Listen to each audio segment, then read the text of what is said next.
is it that we don't seem to be able to adjust ourselves to the physical environment without destroying it?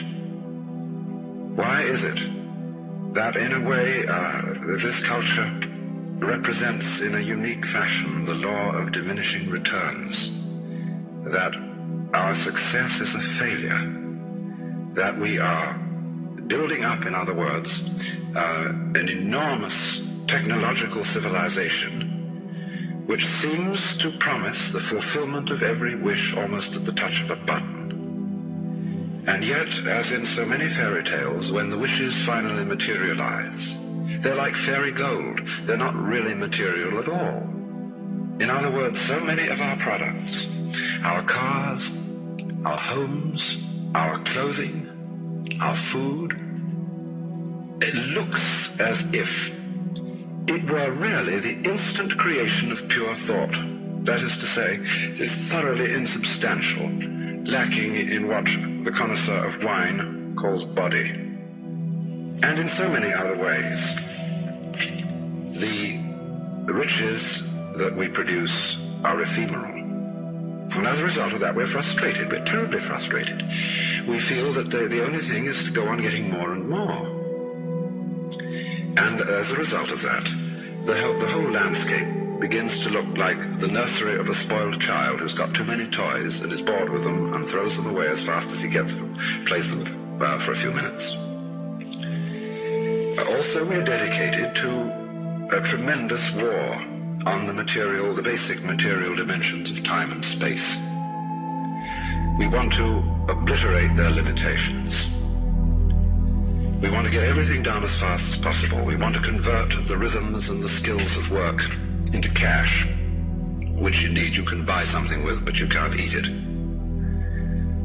And then rush home to get away from work and begin the real business of life, to enjoy ourselves. You know, for the vast majority of American families, what seems to be the real point of life, what you rush home to get to, is to watch an electronic reproduction of life. You can't touch it, it doesn't smell, and it has no taste. You might think that people getting home to the real point of life in a robust material culture would go home to a colossal banquet or an orgy of lovemaking or a riot of music and dancing. But nothing of the kind.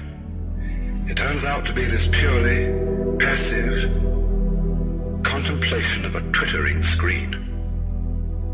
You see mile after mile of darkened houses with that little electronic screen flickering in the room. Everybody isolated, watching this thing, and thus in no real communion with each other at all.